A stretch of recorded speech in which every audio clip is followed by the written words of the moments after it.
مگر جلال کو آئے چند روز گزرے تھے کہ خالہ نے محسوس کیا کہ گل پریشان رہنے لگی ہے۔ کبھی وہ اس کے گھر ہوتی ہے تو کبھی اپنے گھر چلی جاتی ہے۔ بار بار دروازے سے باہر نکلنے کی وجہ سے امیر خاتون پریشان تھیں، لہٰذا اس نے اپنے اور اقبال کے گھر کے بیچ بنی دیوار میں ایک کھڑکی لگوا دی تاکہ بچی کو اپنے گھر جانے کے لیے دروازے سے باہر گلی میں نہ نکلنا پڑے۔ اس طرح خالہ کو سکون ہو گیا اور گل کو بھی آسانی محسوس ہوئی، مگر یہی آسانی بعد میں اس کے لیے عذاب بلکہ تباہی کا سبب بن گئی۔ اس معصوم لڑکی کو ان بے قرار نکاحوں نے پریشان کرنا شروع کر دیا۔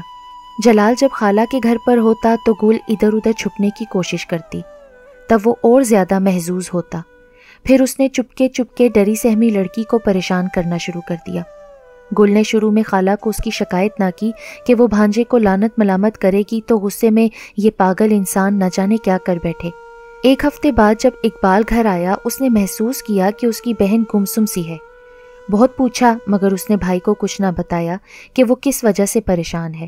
جلال ادھر اقبال کے واپس جانے کا انتظار کرنے لگا کہ جب وہ چلا جائے گا تو وہ پہلے کی طرح ہی گل کو پھر سے تنگ کرنا شروع کر دے گا۔ جب جلال نے گل کو زیادہ تنگ کرنا شروع کیا تو وہ زیادہ تر اپنے گھر میں رہنے لگی اور اس نے امیر خاتون کے گھر میں جانا ترک کر دیا۔ اس پر جلال نے یہ کیا کہ کھڑکی کی کنڈی نکال دی۔ اب اس کو گل اندر سے بند نہ کر سکتی تھی۔ جب اس نے کنڈی نکالی تو گل کو بہت غصہ آیا کہ اب اس کے صبر کی حد ہو چکی ہے۔ تبھی اس نے خالہ سے جلال کی شکایت کر دی۔ خالہ نے بھانجے کو ڈانٹا تو اس نے ضد پکڑ لی اور گل کے پیچھے پڑ گیا، یہاں تک کہ اگر خالہ دوپہر کو سوتی تو وہ کھڑکی کے راستے گل کے گھر آ جاتا اور اس کے گھر میں بھی اسے سکون نہ لینے دیتا۔ اس کو کہتا کہ کیوں تم نے میری خالہ سے شکایت کی ہے، اب دیکھنا میں تمہیں چھوڑوں گا نہیں۔ گل کہنے لگی کہ اب میں خالہ سے نہیں بلکہ تیری اپنے بھائی سے شکایت کروں گی۔ آ لینے دو اس بار بھائی کو، اگر دوبارہ تم کھڑکی سے میرے گھر میں آئے تو اپنا انجام سوچ لو۔ اس بات پر وہ زیادہ طیش میں آ گیا، کہنے لگا تم شکایت کر کے تو دیکھو، تمہیں سارے محلے میں بدنام کر دوں گا۔ وہ تو ایک کمزور سی لڑکی تھی، کم سن تھی، کم عمر تھی، جلال کی دھمکی سے ڈر گئی۔ یہ بیچاری اس اجنبی جگہ بس خالہ کے سہارے رہ رہی تھی۔ گل کو خوفزدہ دیکھ کر جلال کی ہمت بڑھی اور ایک دن موقع پا کر پھر اس نے وہ کچھ کیا جو سوچا نہ تھا۔ 15 دنوں تک جلال نے اس کم سن لڑکی کو ڈرا کر، اس کی بے بسی سے فائدہ اٹھا کر اس کی ناموس کو نوچا، یہاں تک کہ اس کا بھائی اقبال واپس آ گیا۔ اس وقت تک گل کی دنیا لٹ چکی تھی اور اس کی شادابی بربادی کے زہر میں گھل مل گئی تھی۔ اقبال کے آتے ہی جلال نے اپنا بیگ اٹھایا اور خالہ کے گھر سے چلا گیا۔ کسی کو علم نہ ہو سکا کہ گل کی کم سنی کتنا بڑا ستم سہ چکی ہے، مگر اقبال نے محسوس کیا کہ اس کی بہن روز بروز مرجھاتی جا رہی ہے۔ تبھی اس نے اپنے افسر سے کہا کہ اس کی ڈیوٹی مقامی جگہ ہی لگی رہنے دیں، کیونکہ وہ اپنی کم سن بہن کو غیروں کے سہارے نہیں چھوڑ سکتا۔ اس کی غیر حاضری سے اس کی بہن کو نقصان بھی پہنچ سکتا ہے۔ وہ نہیں جانتا تھا کہ اس کی بہن کو نقصان تو پہنچ چکا ہے اور نقصان پہنچانے والا جا بھی چکا ہے، لیکن گل کی صحت روز بروز گرتی جاتی تھی۔ جلال نے کئی بار بہن سے پوچھا کہ اگر کوئی بات ہے جو مجھ سے چھپی ہوئی ہے تو بتا دو، مگر وہ کچھ بھی نہ بتا سکی۔ بالآخر خالہ نے بھی محسوس کر لیا کہ گل کی صحت کے ساتھ کچھ مسئلہ ہے۔ تب وہ اس کو لے کر ڈاکٹر کے پاس گئیں، جس نے ایسی بات کہی کہ خالہ کے پیروں تلے سے زمین نکل گئی۔ بات ایسی تھی کہ جس کو وہ اقبال پر بھی آشکار نہ کر سکتی تھی، کیونکہ اس نے تو بھروسہ کر کے اپنی 13 سالہ معصوم بہن کو خالہ کے سپرد کیا تھا۔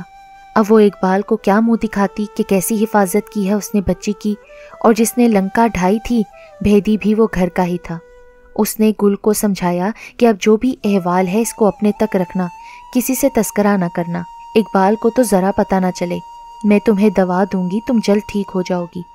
خالہ نے نہ جانے کیسی دوا بچی کو دینا شروع کی کہ 2-4 دنوں میں ہی وہ نڈھال ہو کر بستر سے جا لگی اور 5ویں روز اس نے جان اپنے اللہ کے سپرد کر دی۔ یہ 5 دن اس نے خالہ کے گھر پر ہی گزارے تھے۔ امیر خاتون کے گھر اس کا انتقال ہو گیا۔ اقبال بیچارہ اصل احوال سے بے خبر بس ہاتھ ملتا رہ گیا۔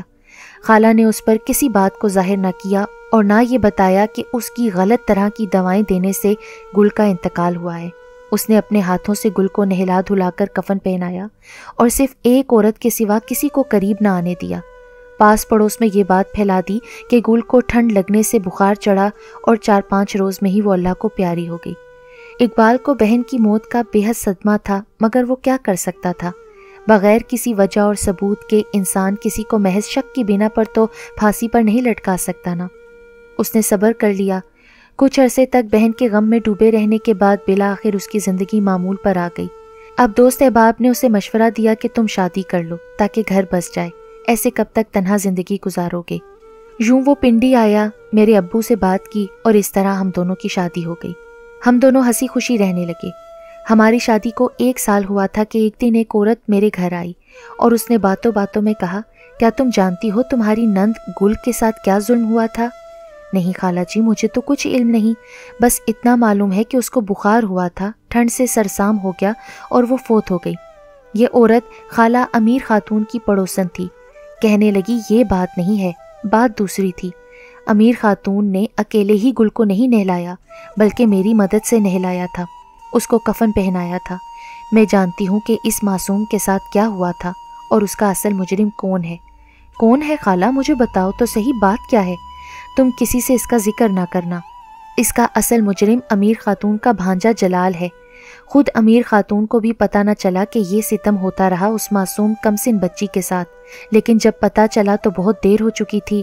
تب اقبال کے ڈر سے امیر خاتون نے بچی کا صحیح جگہ علاج کرانے کی بجائے اس کو اپنے طور پر کوئی ایسی دوائی کھلا دی جس سے صحت یاب ہونے کی بجائے لڑکی کی جان چلی گئی۔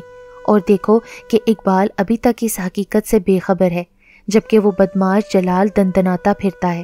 پڑوسن کی باتوں سے میں خوفزدہ ہو گئی۔ مجھے خبر نہ ہوئی کہ کب اقبال گھر میں آیا اور اس نے اس عورت کے منہ سے آخری چند فقرے سن لیے۔ عورت اقبال کو دیکھتے ہی اللہ حافظ کہہ کر چلی گئی، مگر میرے شوہر کے چہرے کی رنگت سیاہ ہو گئی۔ میں سمجھ گئی کہ ان کے کانوں میں کچھ نہ کچھ بھنک ضرور پڑ گئی ہے، تاہم انہوں نے مجھ سے کوئی سوال نہ کیا۔ میں نے تو اسی میں عافیت جانی، پر میں سمجھ نہ سکی کہ اس خاموشی میں عافیت نہیں، ایک قیامت چھپی ہوئی ہے۔ وہ چپکے چپکے جلال کے کھوج میں رہنے لگے۔ کئی بار اس کے گاؤں بھی گئے کہ جہاں امیر خاتون رہتی تھی، مگر ان کو جلال نہ ملا اور امیر خاتون کو انہوں نے کسی مصلحت کی وجہ سے نہ کریدا۔ اس واقعے کو 5 سال بیت گئے۔ ہم 4 بچوں کے والدین بن چکے تھے۔ ہماری اپنی دنیا آباد ہو چکی تھی۔ میں نے سمجھ لیا کہ شاید اقبال اس بات کو بھول گئے ہیں، لیکن بدقسمتی سے ایک دن ان کا ٹکراؤ ایک ایسے شخص سے ہو گیا جس نے ان کے اندر سوئے ہوئے زخم کو پھر سے چیر ڈالا۔ وہ آفس سے گھر آ رہے تھے کہ انہوں نے اپنے گھر کے پاس 2 آدمیوں کو آپس میں باتیں کرتے سنا۔